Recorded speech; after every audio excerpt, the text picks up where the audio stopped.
today, people are still marking this day separately, it seems.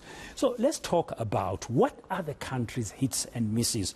One of the leaders of the country is Tony Leon. Of course, he used to head up the opposition party, Democratic Alliance, and at some point he was South Africa's ambassador to Argentina, serving this country and this government. Mr. Leon, good afternoon, and thank you very much for your time. I hope so far you've been having a good Reconciliation Day. But can I begin just where we've just ended now with Phamandla Goke in northern part of Zululand, where there were two commemorations, one predominantly attended by whites, white people, white compatriots, and that's regarding the fourth record part of the history of the Battle of Ngome, or the Blood River Battle, as we know it historically, under King Dingane of Amazulu. And the other one was the officially occasion organized under the Premier Sihle Zikalala. And these are like meters apart. I mean, how do we get it right? I want to start there, because one would have thought we are moving somehow, but it doesn't look like we are getting this reconciliation project on the right footing. Or am I being melodramatic? No, I don't think you are at all, Dan. You're never melodramatic. You're very close to reality, I always think. And, you know, you and I go back many reconciliation days ago. I think you've got to distinguish between state-sponsored symbolism and cultural events and, you know, how people live their lives and how they interact with each other. I think if you take the second measurement, the person-to-person contact and reconciliation, I actually think it's quite good. And we have quite a few objective measurements of that in the data that's available to us. I think as far as state-sponsored ceremonies are concerned, well, you know, very often they're nothing more or less than rallies for political purposes. And maybe people don't feel comfortable with that. And also it's worth remembering, and maybe this was too big a stretch, that the Day of Reconciliation, today, the 16th of December, of course, was exactly in the old South Africa, pre-democratic South Africa, the so-called Day of the Vow, which commemorated exactly that Battle of Blood River, which, if you were a member of the Afrikaans and national community in this country, you saw as some kind of divine deliverance. And of course, if you were part of the majority, you saw it as something very, very different. And that is just part of our history. The history didn't begin in South Africa on the 27th of April, 1994. As you very well know, Dan, and many of the viewers, we have a very contested and conflicted historical situation before then.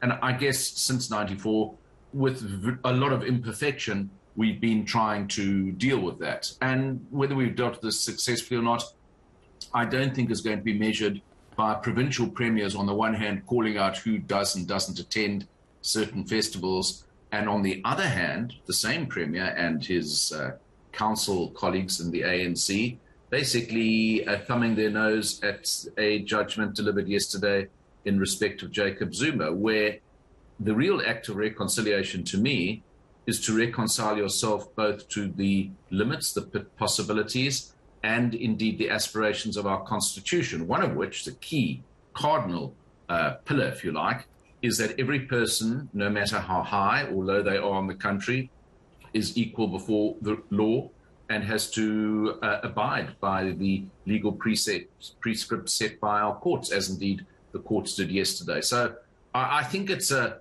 multifaceted thing, reconciliation. It's not about an event or attendance at one or another of them. Yeah. Okay. I was using that as an example just to point out that at some times as a South African, you feel that the country is not really yet reconciled and united. But you've mentioned that at some level there's progress, especially when it comes to relations between individuals across the board. We're seeing some examples of that and collaborations and cooperation. But for you, if you look back, I mean, 27 years on, so to speak, since the advent of democracy, what would be the biggest hits for you, where we've got it right when it comes to reconciliation? Well, you know, Dan, I actually wrote about it last week. You know, I was present, not just during the negotiations. I now really do sound like a figure of history, which I'm not. I'm still very present. But, I was, and I guess you were as well, I was at that day 27 years ago, 25 years ago, last Friday, when Nelson Mandela deplaned from a helicopter in the George Tabey Stadium in Sharpeville, signed our constitution as an instrument of law. And, there were a lot of us there from different political sides of the aisle. And I think we were on that day very reconciled. De Klerk was there. Of course, he was commemorated on Sunday. Mandela, Thabo Mbeki, Ramaphosa as the chief architect of that constitution, and, a lot of sundry others, including my good self. And the truth of the matter was that we thought, well, now here is a bridge between the conflict of the past and the potential of the future, and we're all going to have to give up something to cross that bridge. And I think things looked very, very hopeful. So I would certainly say that was a high watermark. But are we any closer? Are we any closer today in 2021, looking at that mark as an example, to reconciling? Well, I think there are different acts of reconciliation. I do think, and I don't want to sound, sentimental or cliche machine, but I do think communities do cooperate and corroborate, and even in the teeth of, terrible dysfunction by the state, you find citizens banding together to do basic things, from fixing potholes to actually standing together to stop violence, as we saw in July. Now, obviously, it's a sensitive matter because neighborhood watches can spiral quite quickly into vigilantism. But I do think that a lot of people found common cause, even in the most difficult circumstances in this country, around the things that matter. And there are organizations in this country across the spectrum. You can, give to the givers, to the Afri Forum, who actually go in and, do the work where there's a gap being left by the government's negligence. And what should be the new bridges, or a new bridge in your mind, as we conclude, Mr. Leon? Sorry, we're running out of time.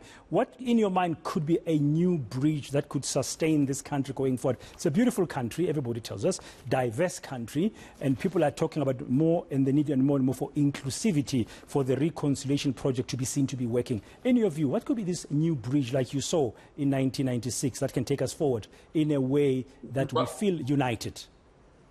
Yes, look, I don't want to speak as the former leader of the opposition, but I was very struck yesterday because there was a lot of irreconcilability among the opposition parties and all the metros. Herman Mashaba and the DA had been going hammer and tongs at each other, and other parties had been rather unhappy with the outcome of the 1st November. And then you suddenly found in Johannesburg 10 political organizations from very diverse groups reconciling around a common agenda. And if they stick to that agenda, if they serve the citizens, put the interests of the residents and ratepayers first and the political interest perhaps second, or even leave it behind, then I think people are going to feel much more reconciled, not just about the future, but also about their daily experiences being better than they were. And I think that, to me, the great act of reconciliation is to be able to not lose hope, not to succumb to cynicism, and to actually join hands, even with people and organizations who are not necessarily those you've been close to in the past. I think that is a powerful act and consequence of real reconciliation. Mr. Tony Leon, thank you very much for your reflections on this Reconciliation Day.